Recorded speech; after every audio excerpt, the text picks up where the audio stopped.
When we add vectors, there's two ways we can do it. The first is a method called drawing to scale or vector scale diagrams.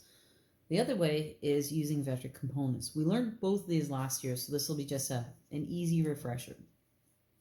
So when we draw things to scale, first thing you need is an actual scale. So when I look here, I have 2.5, 1.5, 4. So I know that I'm going to use basically 1 to 1. I'm going to say 1 centimeter is equal to 1 meter. Then you need a starting point. So to pick your starting point, you have to kind of look at which direction am I going to go. So here I'm going west, then to the south, and to the south again. So I want to start higher. So I'm going to just put a starting point up high someplace. Now what I'm going to do is I'm going to measure out my first angle. So my 0 is going to go on my west, and I want to move 35 degrees towards the south. So I put my 0 of my protractor, and this works much better on graph paper than on blank paper, and you can follow the grids. So my 0 is on west, and I find 35, and I put a little tick. Next thing I do is I take my ruler, and I want to measure out exactly 2.5 centimeters. I put my ruler the other way. So 0 goes on the X, I line up the little tick, I find 2.5, and I draw a line that's exactly 2.5. And I put a little arrowhead on the end. All right, so now what I'm going to do is draw my next vector. My next vector is 1.5 directly south. So I take my ruler and I draw a line exactly 1.5. And then I just draw a little arrowhead going backwards from that. My last one is going to be east 30 degrees to the south. So every time I come to a new vector, the arrowhead becomes my starting point. I want my 0 on east. Now if I put my protractor like this, well, my 0 is on the east, except the only way I could go is north. So I flip it around. So I put my protractor down, and I have east, and I'm going to find 30, and I'm going to put a little tick at 30. And I want to draw this line to be exactly 4 centimeters. And it is hitting the stand. So I'm going to move it over. If I start at 2, I should end at 6. So you draw a line that's exactly 4 centimeters. Draw your little arrowhead down. All right, so now you take your starting point and your finishing point and you connect them with a dotted line. That's your resultant. That's my end result. We draw a dotted line so it looks different than the other lines. We don't think, oh, it's another leg of the journey. So now all you have to do is put your ruler down and measure it. I'm measuring about 5.3. So that would be 5.3 meters. And we need a direction here. So you take your protractor and you always measure from where you started. So I'm going to put my protractor down like this. So my 0 is on the east. And when I measure this, it looks like I'm going east about 74 degrees towards the south. So I write it down exactly that. So I started at east, then I moved 74 degrees towards the south. So that's my final displacement. So my displacement is just 5.3 east, 74 degrees south. Now I'm going to do the exact same problem. Instead of drawing it to scale, I'm going to use a method called vector components. So I'm going to add these 3 vectors using vector components. So first thing I need to do is sketch the 3 vectors.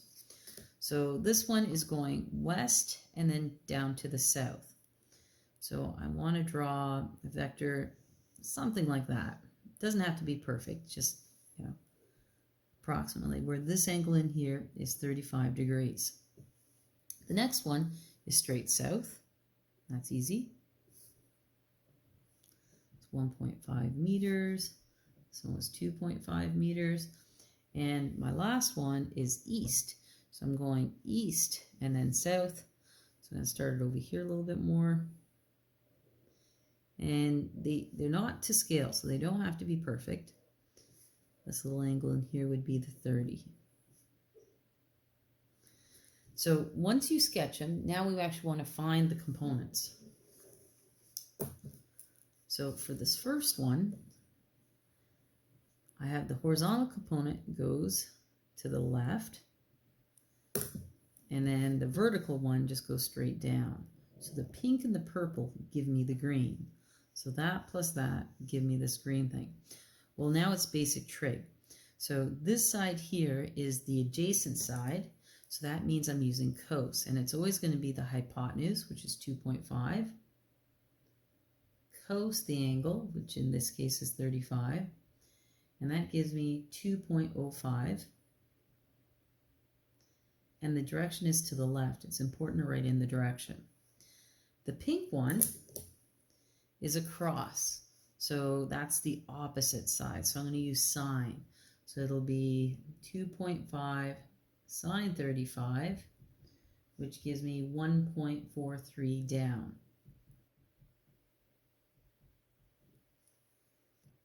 The second one is already in its component. It's just straight down.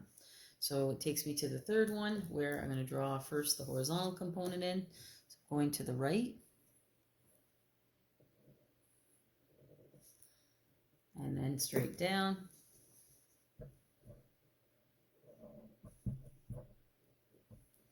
Okay, I'm just going to start with the pink one because I'm holding the pink pen.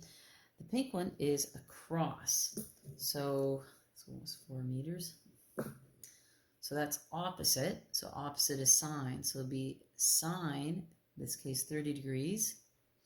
We always go the hypotenuse, so 4 sine 30, and that gives me 2 down. Now I'm going to do this purple one here. Well, this is beside the angle, so it's adjacent. So that means it's going to be the hypotenuse, which is 4 cos 30, and that gives me 3.46. And that's to the right. So sketch your vectors, split it up into its components, and now what we're going to do is we're going to add the components. So if I start with the x's, I have 205 to the left,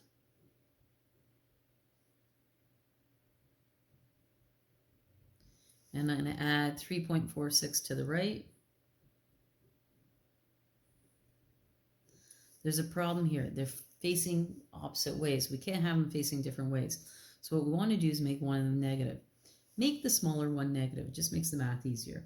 So 2.05, now it's going to the right, plus 3.46, also going to the right.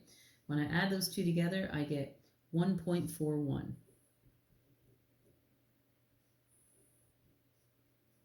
These were in meters. To the right. Do the same thing for the y's. In this case here, I have 4 y's. I have 3 y's. I have 1, 2, 3. So the first one is 1.43 down. The next one is 1.5 down. And the last one is just simply 2 down. When I add the 3 numbers together, I get 4.93. In the down direction. All right, so now I have to bring these two vectors back together. I have to essentially add them together again. So what I'm doing is I'm first going to the right, then I'm going down. I'm just going to sketch it. So I'm going to the right, and that one's 1.41, and then I'm going down.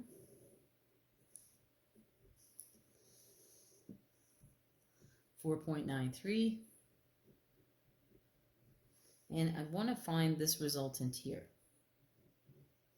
Well, it's a right triangle. It will always be a right triangle because I've made it a right triangle. So whenever you try to find the third side or the hypotenuse of a right triangle, we're going to use Pythagorean theorem. So we have c squared is equal to a squared plus b squared. Solving for c, we're going to go c is equal to the square root of. Doesn't matter which one's a or b, as long as the c is important. So I'm just going to randomly label these. So if I make that my a, it's going to be 1.41 squared plus 4.93 squared Plug that into my calculator, I get 5.1. Now I need the angle. Whenever you solve for the angle, always use tan. That way it just helps keep things straight in our head. So when you put in components, it's always sine and cos, and when you solve for the angle, it's going to be tan. So we know tan theta is equal to opposite over adjacent. The opposite is 4.93. The adjacent is 1.41. And when I try to get the tan away from the theta, I have to hit that shift key on my calculator. So I'm going to go shift or second function, tan, and then in brackets, 4.93 divided by 1.41, and I end up with 74 degrees. So my final displacement